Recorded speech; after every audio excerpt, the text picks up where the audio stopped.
Hello, my name is Jim. Welcome to my Booktube channel about books, reading and stuff.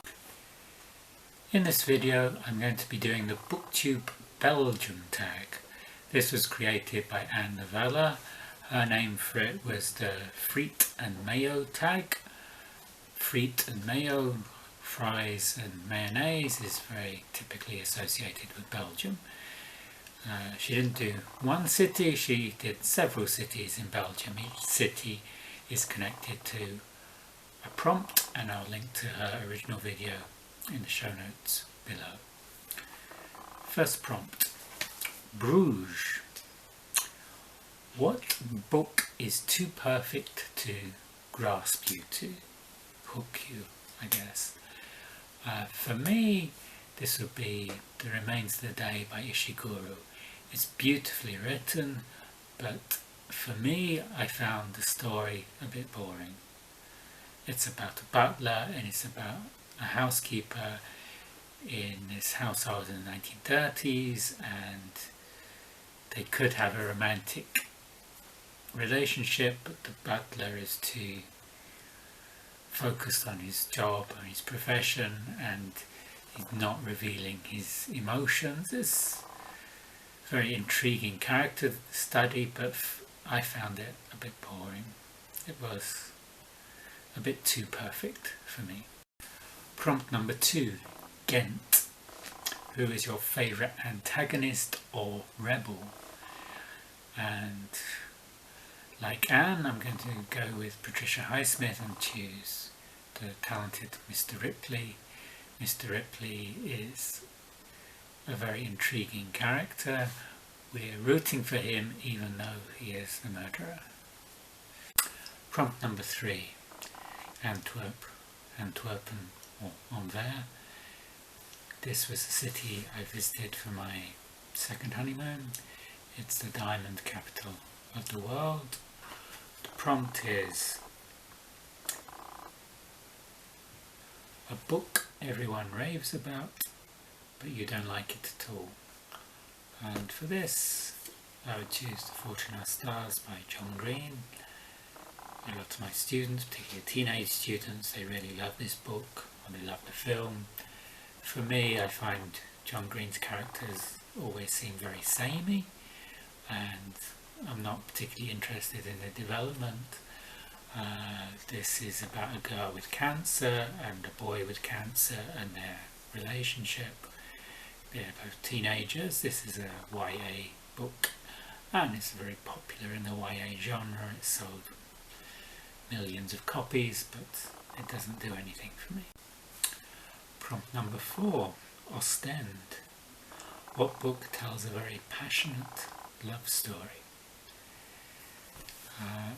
Romance isn't really my jam, but I really loved The Time Traveller's Wife by Audrey Niffenegger, and love between the two characters, Henry and Claire. Henry is a time traveller, a reluctant time traveller. For him it's like having a fit, like an epileptic fit, and he goes back in time or forward in time. He has very little control of where he goes in time. So this makes for a very interesting relationship with Claire, because the ages of the two characters, the age gap can be very different. She might be older than him in one scene, and he might be older than her in another, and it's a fascinating love story and how they keep their love alive despite Henry's predicament. Prompt number 5, Liege. When I was interrailing around Europe, I went from Paris to Copenhagen. I changed trains in Liege in the middle of the night.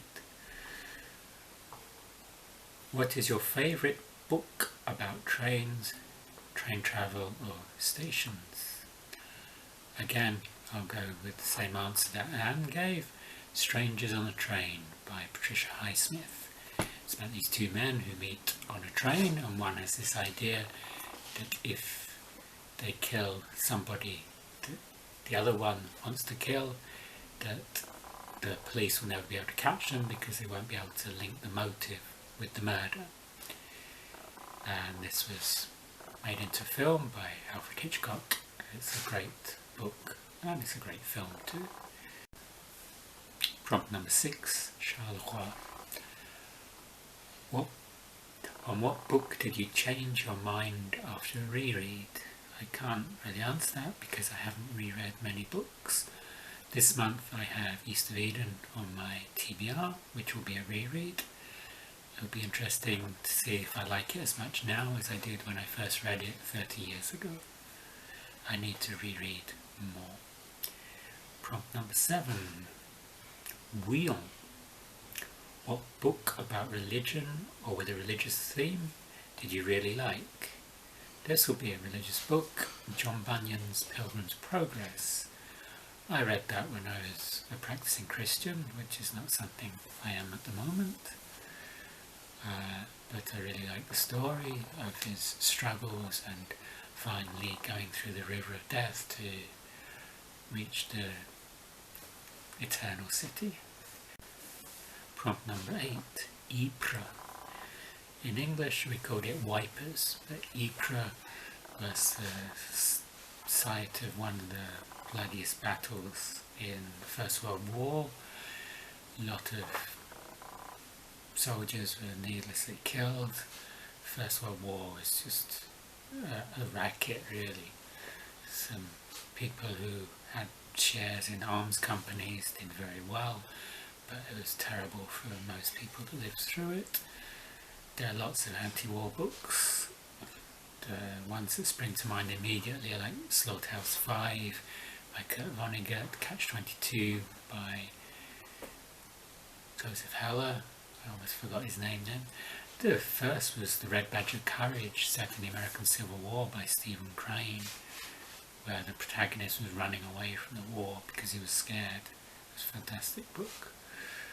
But I think I would choose one set in the First World War. This was Sebastian Barry's Long, Long Way, in that the protagonist was Irish and he was fighting with the British Army, and at the time things were happening in Ireland as well, so he saw the carnage on the battlefront in the First World War, and then he went home to Ireland and he saw British soldiers shooting on Irish people because of the Easter Uprising and what happened after the Easter Uprising. The final prompt is Brussels. Brussels has the Tintin Museum. As far as I know, this is the only Tintin book translated into Georgian. This is Tintin in Egypt, or Tintin with the Pharaohs or something. I haven't been able to read it in Georgian. I read this in French a long time ago. Tintin is not my favourite bande dessinée. My favourite bande dessinée I think would be Lucky Luke, and my favourite of the Lucky Lukes would be La Diligence, which was about a stagecoach and the hold-ups of the stagecoach, featuring Lucky Luke and Les Frères Dalton, the brothers Dalton. But yeah, Tintin has been translated into many languages. They have these characters, Thompson and Thompson, that look very similar. Their moustache is slightly different. They're always chasing after our hero Tintin, and there's the dog who's Milou in French and Belgian, I think, and Snowy in English. Who do I tag? I'll tag Christina at Knitting Books, etc. I'll tag Paula at Draw Your Book because she lives over the border in the Netherlands. And I'll tag Alice of Alice and the Giant Bookshelf. If you enjoyed this video, you can like and subscribe below, and I'll see you on the next video. Goodbye. May the 4th be with you.